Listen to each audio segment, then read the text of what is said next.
Baik, Kristo. Selamat. Hari ini adalah hari mana Tuhan telah kasih hari kuasa baru. Amin. Berpujilah Tuhan Yesus, Tuhan kebangkitan dan hidup. Semua melalui Paskah 2014 ini, kita semua dapat menggunakan kuasa dan kemuliaan kebangkitan Tuhan Yesus. Amin. Judul firman adalah bertolaklah ke tempat yang dalam. Ayat adalah ayat 4. Kita baca bersama-sama. 1, 2, 3.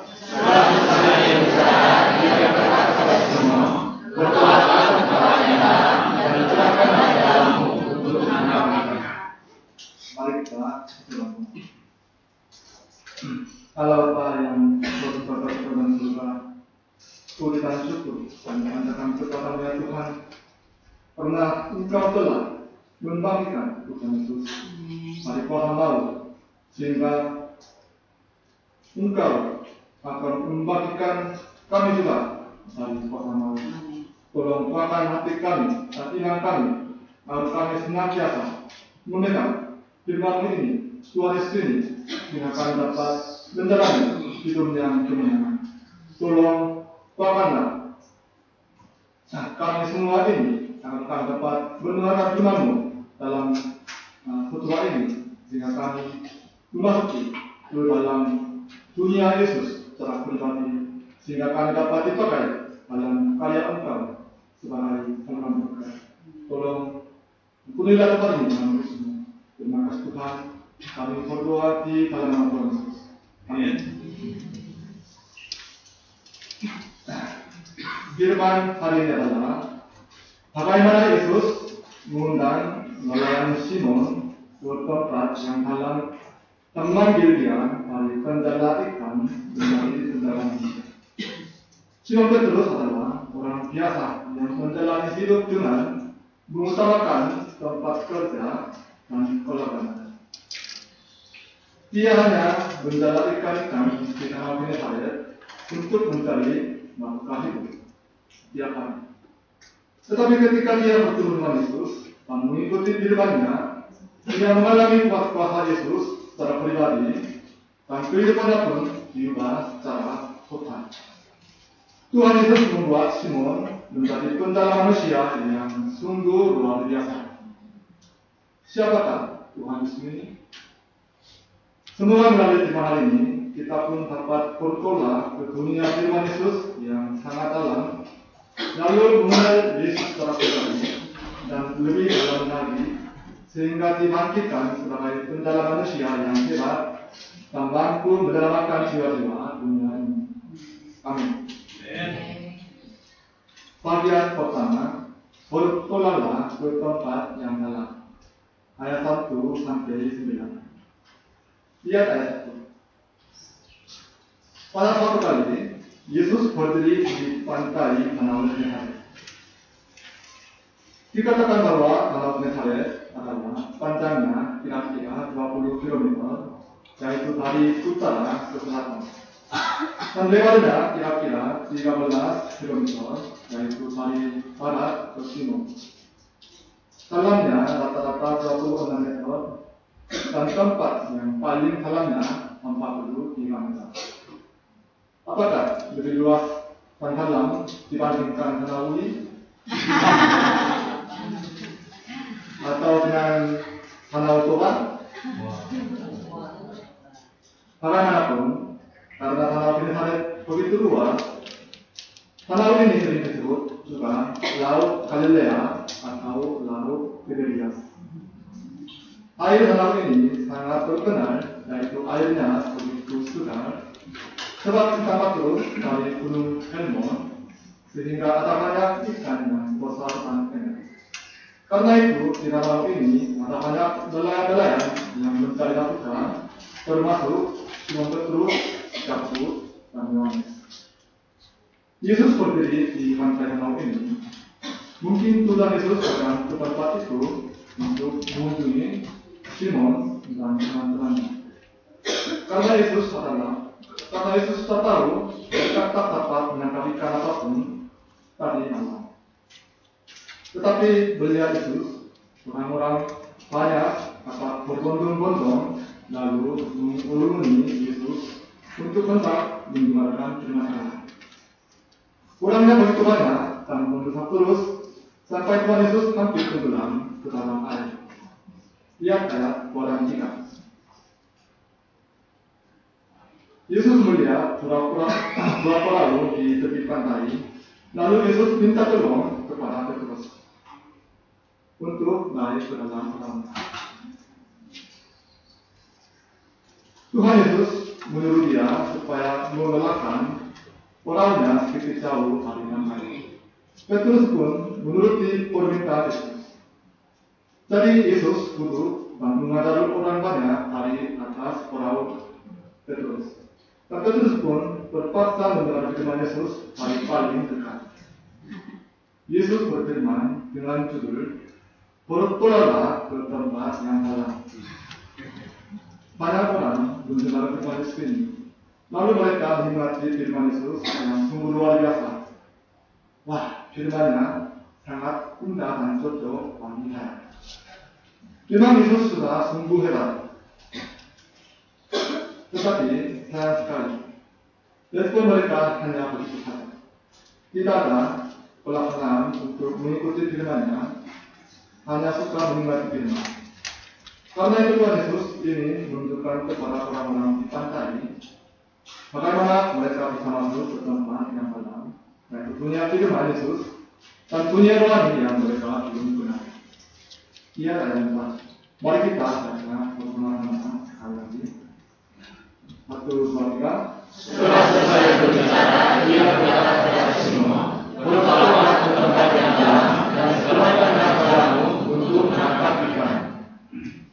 Walaupun Yesus mengajarkan firman-Nya kepada banyak orang, namun Yesus dari awal sampai selesai khotbah, dia terus memperhatikan kepada Simon.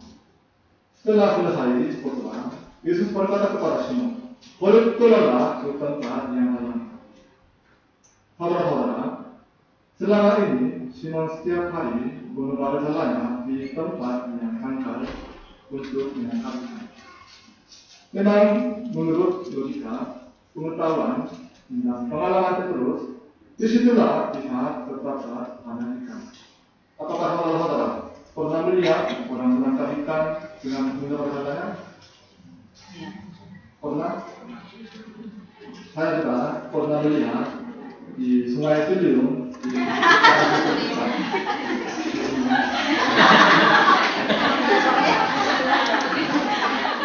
orang-orang menebar jalannya di atas perahu yang terbuat dari pohon pisang. Tapi ikan-ikannya cuma beberapa ekor saja, dan kebanyakan yang ditangkap adalah sampah buah. Bagaimana pada zaman Yesus, yaitu 2000 tahun lalu, dengan menebar jalannya, dengan menggunakan tangan, tidak ada gunanya di tempat yang dalam, sehingga tak bisa menangkap ikan. Apalagi perahu kecil sehingga bahaya. Karena itu biasanya menebar jalannya di tempat yang dangkal.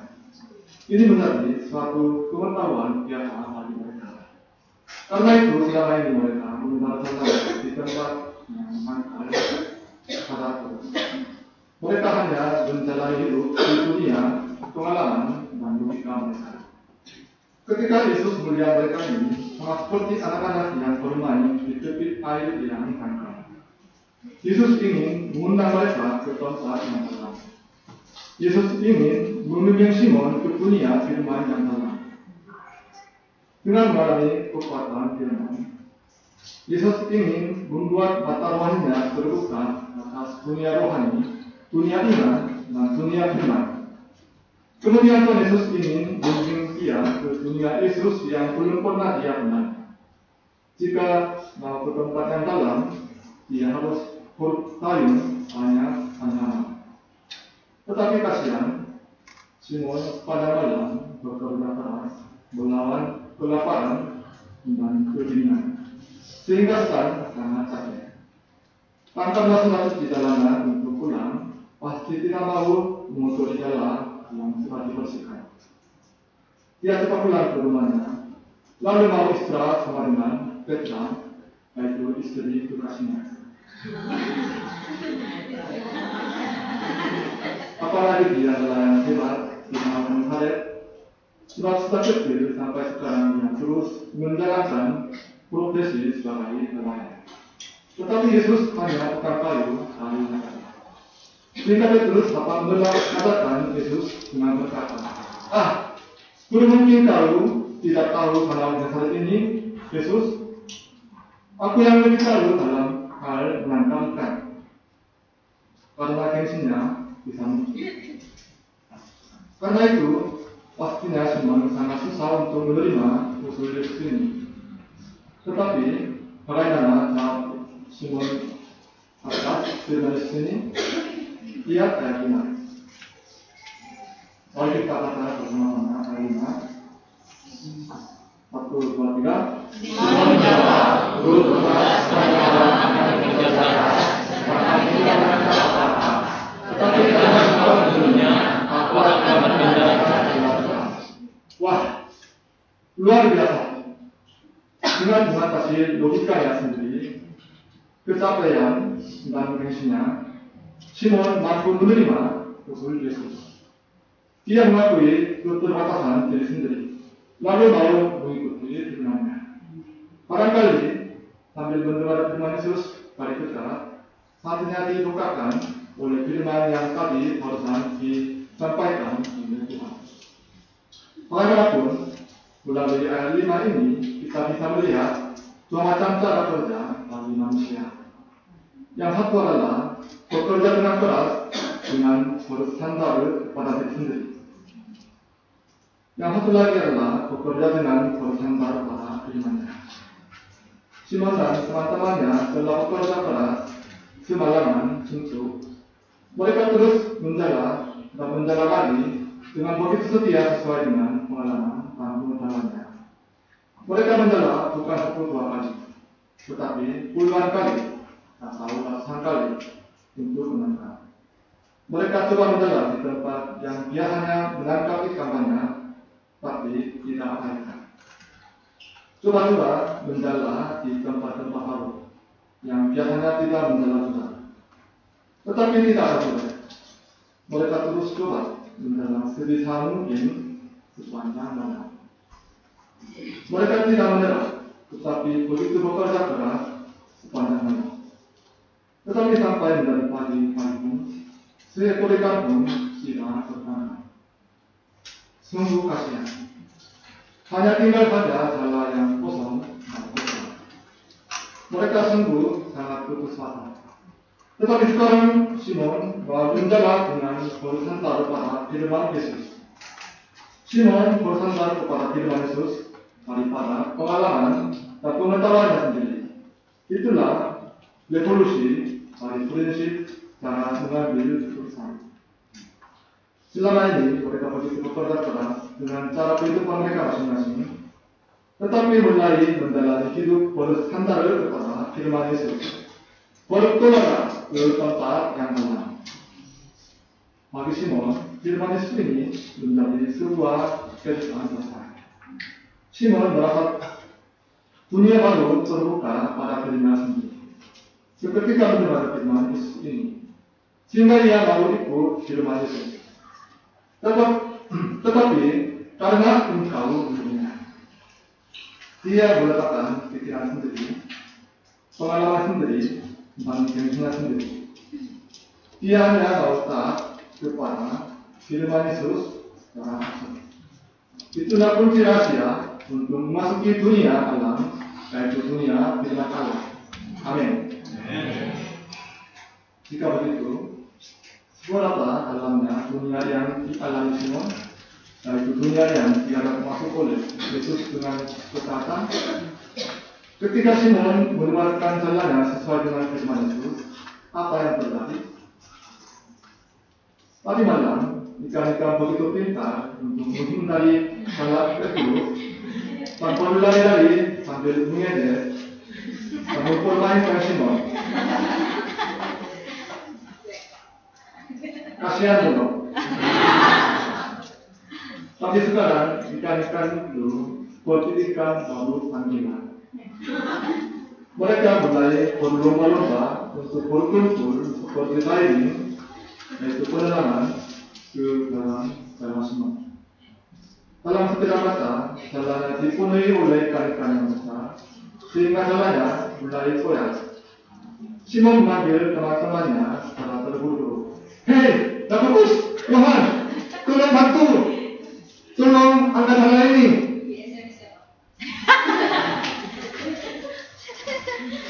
Terima kasih. Cara yang tadi.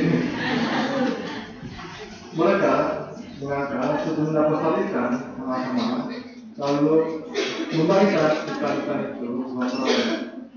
Hati mereka begitu senang, terharu dan kami. Pergaulannya diisi dengan ikan hingga hampir tenggelam. Selama seumur hidupnya, walaupun Simon Petrus terus menangkap ikan, tetapi belum pernah menangkap ikan sebanyak ini sampai jalannya pulang. Walaupun belum pernah juga mengisi dua perahu dengan sekali mendalam sampai penuh batang hampir tenggelam. Ketika Simon melihat hal ini, mata rohani Simon terbuka atas ketuhanan Yesus. Ketika Simon taat kepada firman Yesus, dia bisa mengalami dunia dalam, yaitu dunia firman. Di dalam ayat 3, Yesus mengajari firman Yesus kepada banyak orang, tetapi tidak tertulis apa firman-Nya. Firman-Nya tidak ditunjukkan dengan rinci. Mungkin orang-orang itu dapat menerima firman Yesus dengan amin, amin. Tetapi mereka tidak taat kepada firman-Nya, sehingga firman-Nya tidak dapat dinyatakan di dalam kehidupannya. Orang-orang itu ketika mendengar firman Yesus, mereka menikmati firman Yesus sambil berkata, wah, baik, bagus, wah, penuh kasih karunia, Tapi mereka tidak coba masuk sampai mengikuti firman Yesus. Mereka tidak dapat mengalami firman Yesus secara pribadi. Jika tidak turuti firman-Nya, tidak dapat mengalami firman-Nya secara pribadi. Coba bayangkan dengan tutup mata. Apakah kita masing-masing bisa ingat firman kita secara pribadi yang kita telah mengalami? Coba bayangkan dari kitab Kejadian sampai kitab Wahyu. Apakah ada ayat-ayat tertentu yang telah dialaminya secara pribadi, sehingga kita ingat kembali secara nyata? Jika ada banyak ayat-ayat yang mengalaminya di dalam kehidupan kita sendiri, itulah karunia Tuhan Yesus yang telah kita terima. Semua kita masuk ke dunia firman Allah dengan ketaatan seperti Petrus. Amin. Orang-orang di zaman sekarang begitu pintar karena mereka menangkap panas informasi. Dan juga banyak orang mau belajar dengan tingkat S3, bukan tingkat global, tapi 3S, yaitu senang sekali selalu. Karena itu pengetahuan mereka begitu tinggi dan banyak sangat seperti pengetahuan Simon berat anak mereka. Di mana tempatnya salah atau nakal atau banyak bentuk air dan lain-lain. Gembala Abraham Jones pintar mengetahui tentang isu-isu Indonesia karena dia pernah kerja sebagai wartawan, sehingga dia dipanggil juga sebagai sekretaris atas anggota MPR. Benarkah? Gembala Fernandes sudah menganggap sendiri pintar sekali atas ilmu akuntansi karena ia mendapat IP yang cukup tinggi ketika ia lulus S2. Walaupun gelarnya 7 tahun.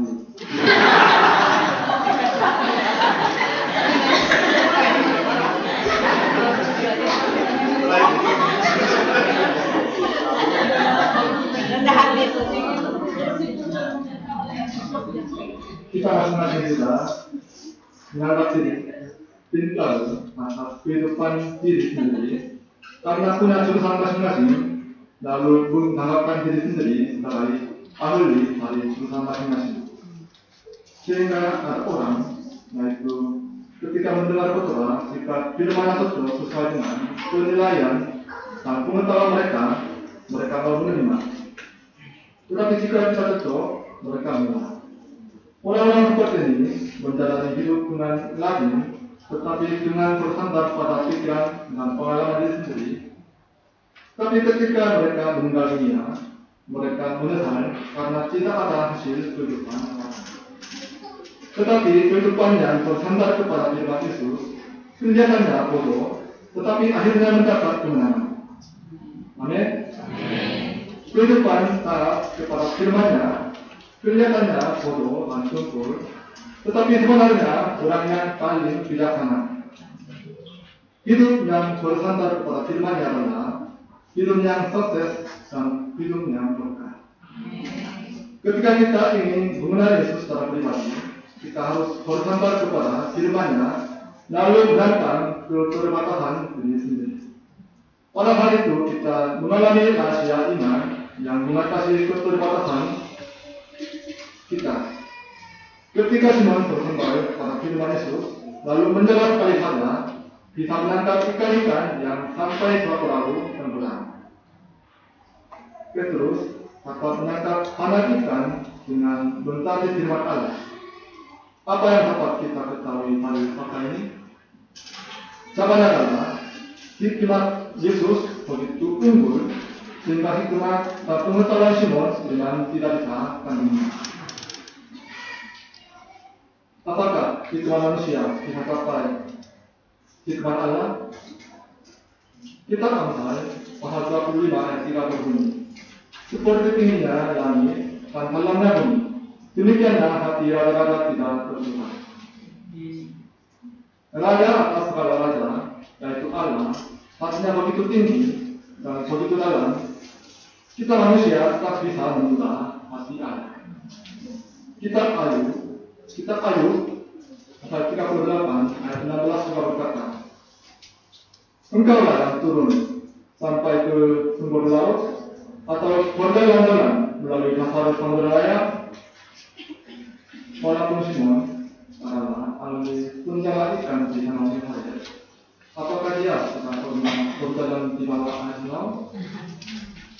Hanya Allah saja mengenal sumber laut atau samudera raya.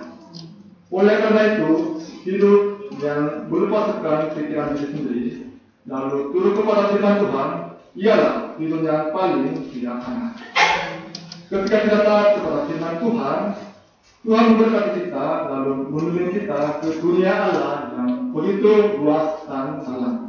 Amin. Ya, saya jelaskan. Kita baca bersama-sama. 1, 2, 3. Ketika itu, ia bersumber daripada Yesus dan berkata, Tuhan, berilah kepadaku, aku ingin bersama berdosa.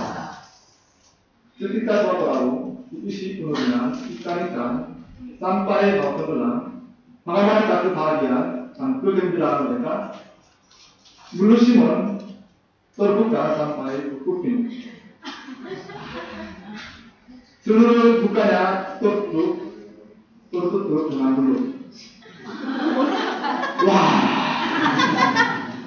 mulutnya tidak bisa tutup kembali. Tapi pada hari itu, Simon tidak memperhatikan terus kepada ikan-ikan, tetapi memperhatikan kepada Yesus. Simon tidak memperhatikan berkat Tuhan, tetapi memperhatikan kepada Tuhan Yesus yang mengatakan berkat. Simon berpikir, siapakah Yesus ini? Simon bilang, Yesus ini adalah Tuhan yang mampu mengadakan segala mujizat. Ia mampu menguasai ikan-ikan. Simon tersungkur di hadapan Yesus ini. Dia menyadari Yesus adalah Tuhan yang Maha Pencipta dan Maha Kuasa. Dan dia menyadari rupa diri sendiri sebagai pribadi yang begitu sepele dan hina di hadapan Yesus ini. Ketika ia mengenal Yesus sebagai Tuhan yang Maha Kuasa, dia menyadari dirinya sebagai orang yang berdosa. Ketika ia mengenal Yesus secara baru, keberadaan diri sendiri juga diubah. Sehingga di dalam ayat 8 ini, nama Simon yang berarti pasir, ditambah lagi Petrus yang berarti batu karang, yaitu diberi nama oleh Yesus. Simon dilahirkan kembali sebagai Petrus. Seketika ia mengenal Yesus secara pribadi. Ketika kita menyadari Allah yang kudus atau keberadaan Allah secara pribadi, kita merasa takut dan gemetar karena lupa diri sendiri begitu kotor dan najis di hadapan Allah. Nabi Yesaya pun di dalam kitab Yesaya pasal 6, ketika ia melihat kemuliaan Allah yang bertata di dalam bait suci, ia mengakui, celakalah aku binasa, sebab aku ini seorang yang najis bibir, dan aku tinggal di tengah-tengah bangsa yang najis bibir. Namun mataku telah melihat Sang Raja, yakni Tuhan semesta alam. Ketika Yesaya bertemu dengan Allah, lalu respon pertamanya sama seperti, akulah anak malang dan binasa. Selama ini, ia menganggap diri sendiri rajin berdoa dan mengasihi bait suci. Tapi sekarang ternyata dia orang yang najis yang harus binasa. Khususnya dia orang yang diberi najis. Dan dari dia adalah orang yang berdosa yang berkata-kata kurang percaya atas Tuhan Allah. Oleh karena itu, dia berteriak, celakalah aku binasa. Seperti ini, ketika kita mengalami kekudusan Yesus dan kemuliaan Allah, kita juga mengenali dosa kita. Lalu kita pasti takut akan Allah. Jika begitu, saudara-saudara, apa tempat yang harus kita masuki sebagai dunia yang malang? Itu adalah apa? Yesus. Dunia Yesuslah paling malang. Mulai dari pasca ini, apakah kita masing-masing sudah masuk dunia salib dan kebangkitan Yesus? Amin. Yesus telah mati di atas kayu salib untuk menembus dosa kita semua. Yesus telah bangkit dengan menegakkan kuasa maut untuk membangkitkan kita. Ketika kita mengenal Yesus ini, kehidupan kita senantiasa berbahagia. Ketika kita taat bersandar kepada firman Yesus, kita bisa mengalami Yesus yang telah mati dan bangkit secara pribadi dan baru. Yesus berkata kepada kita juga saat ini, bertolaklah ke tempat yang halal untuk menangkap ikan. Semua kita meletakkan logika, pengetahuan, pendirian, dan pengalaman diri kita sendiri, lalu bersandar kepada firman Yesus, sehingga mengalami Yesus secara baru dan halal. Amin. Bagian kedua, engkau akan menjadi manusia. Ayat 10 yang salah. Makanya Yesus berkata kepada Petrus yang maju takut. Lihat ayat 10. Jangan takut, mulai dari sekarang engkau akan menjadi manusia. Firman ini suara pengampunan dosa atas orang yang berdosa. Jangan takut. Ini adalah proklamasi pengampunan dosa. Yesus mengampuni segala dosa Simon Petrus. Ketika Simon Petrus berputus asa terhadap diri sendiri, Yesus mengambil dia sebagai orang yang bermisi. Ketika manusia berputus asa, itulah saat Yesus bekerja di dalam manusia. Yesus terus berkata, mulai dari sekarang engkau akan menjadi manusia. Bagaimanapun Simon Petrus menjalani hidup pada masa yang lalu, Yesus berkata, mulai sekarang, hidup baru akan dimulai. Pada hari ini, kita bisa menjalani hidup yang baru. Amin. Pada saat ini, kita bisa mulai menjalani hidup yang mendalam manusia. Amin. Amin. Jika begitu, apa artinya engkau akan menjalani manusia?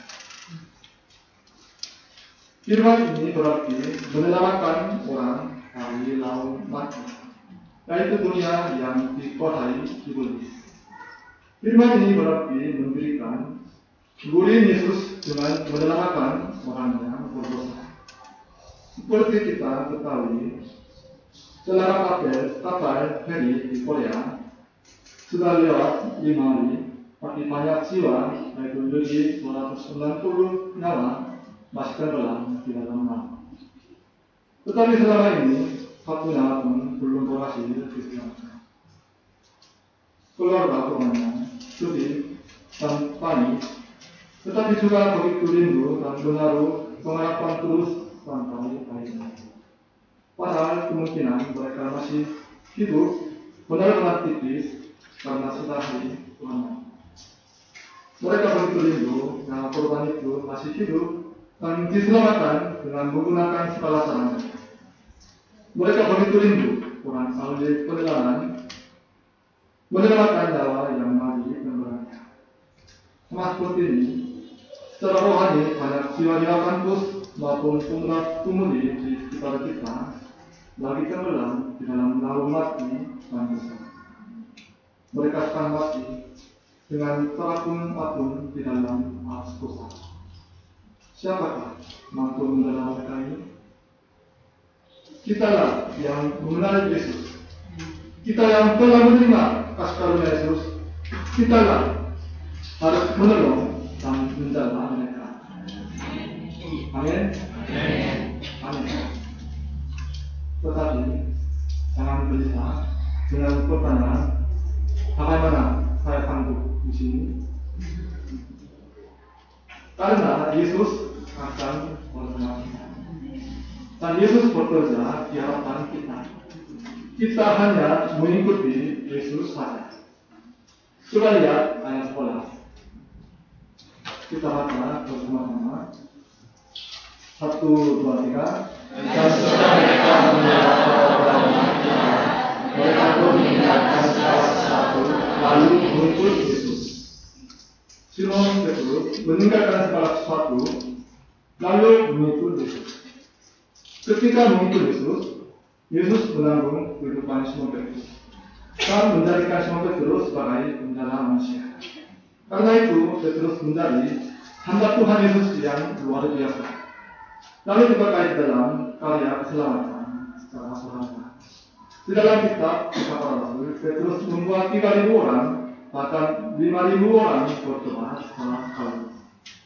Dia mampu mematikan orang lumpuh dan menghidupkan Dorcas yang telah mati.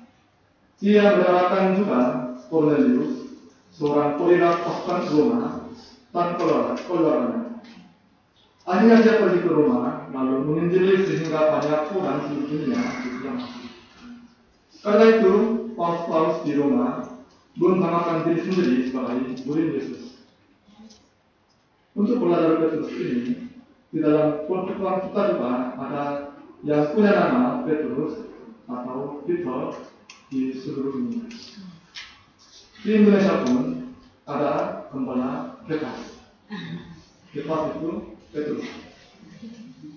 Saudara Petrus Lawo. Siapa? Gimana?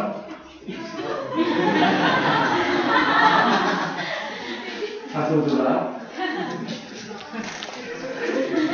Kalau sudah misioneri, misioneri. Gimana?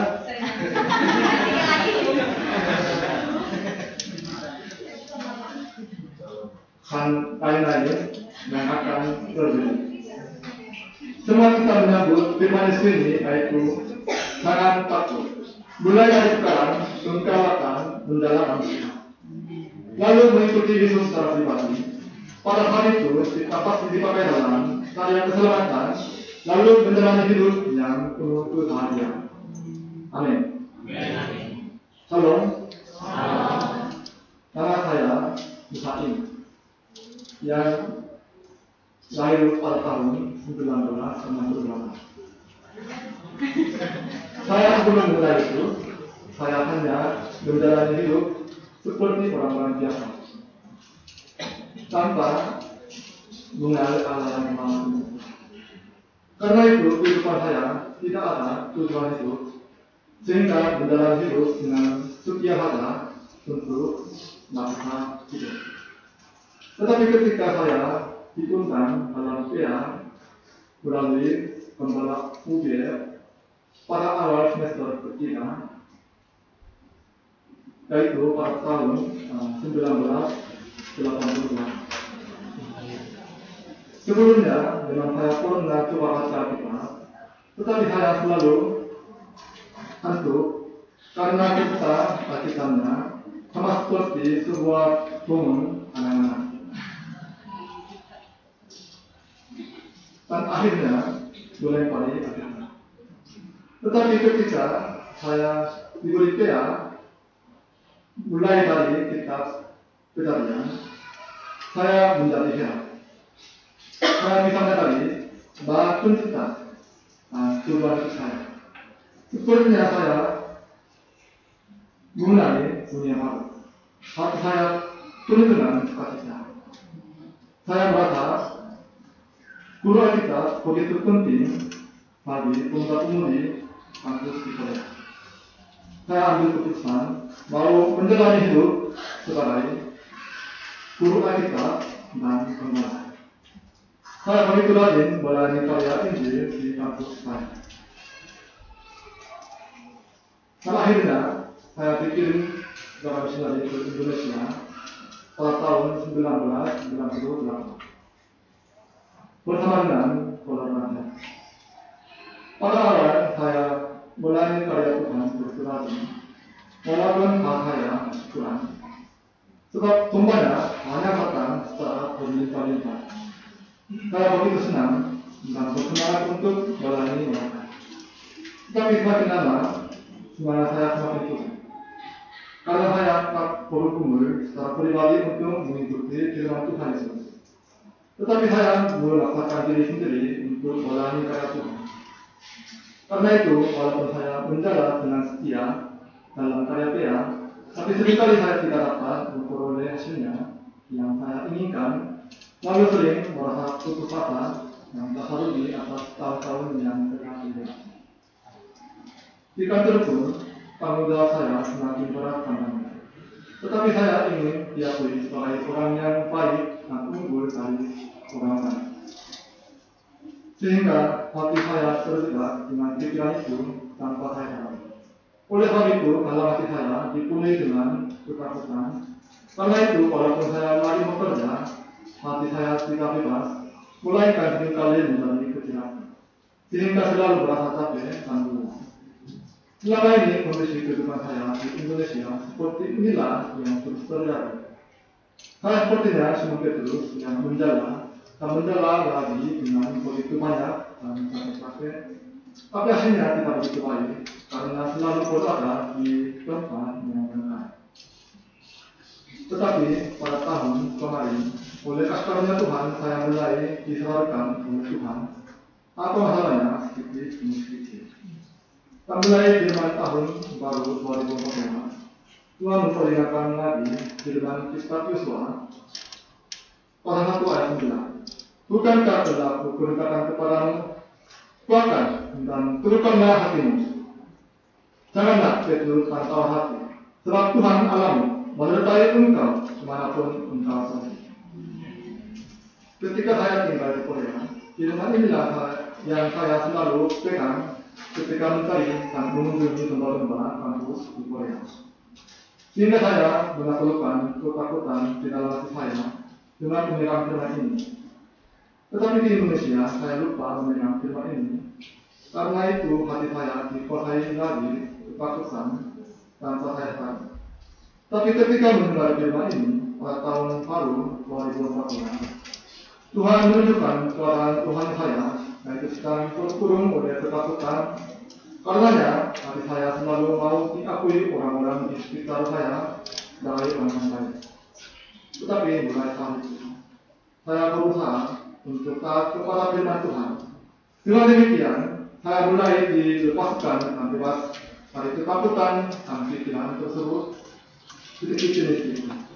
Tahun ini, Tuhan memberi firman kitab Yesua ini sebagai ayat standar, agar saya bergumul dan memasuki ke dunia Allah yang Maha Kuasa ini. Ketika saya bersandar kepada firman Tuhan ini, saya mulai bekerja dengan baik dalam kantor maupun karya pemerintah. Tuhan sedang membimbing saya ke dunia dalam, yaitu dunia rohania, yaitu dunia penyertaan Allah bagi orang yang bersandar kepadanya. Saya bergumul dan bergumul untuk hal ini, sehingga hati saya dipenuhi semangat, hikmat, dan kekuatan yang berasal dari firman Tuhan. Semoga Tuhan memberkati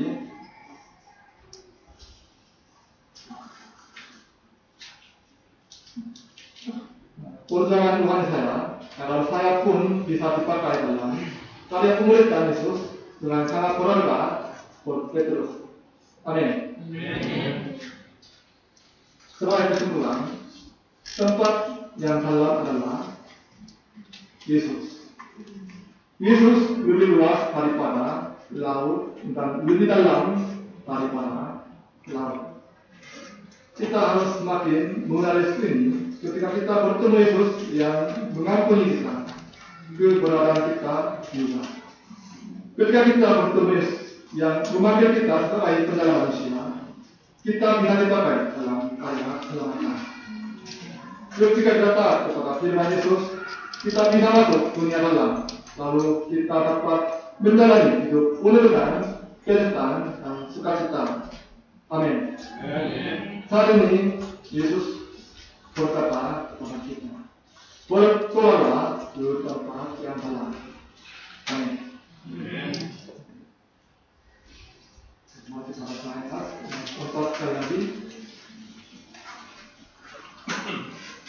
1, 2, 3.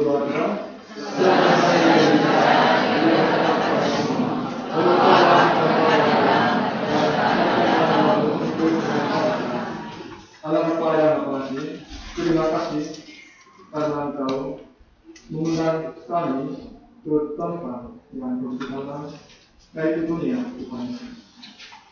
Bapa, tolong penuhilah hati kami dengan kuasa firman, maka kami senantiasa mengikuti firman Tuhan Yesus, lalu dapat mengenali kuasa firman, dan dapat mengenal Tuhan Yesus secara pribadi, sehingga kami dipakai dalam karya sebagai penjaga manusia, sehingga kami dipakai dalam karya keselamatan dengan bertukar. Terima kasih Tuhan. Kami berdoa di dalam nama Tuhan. Amin.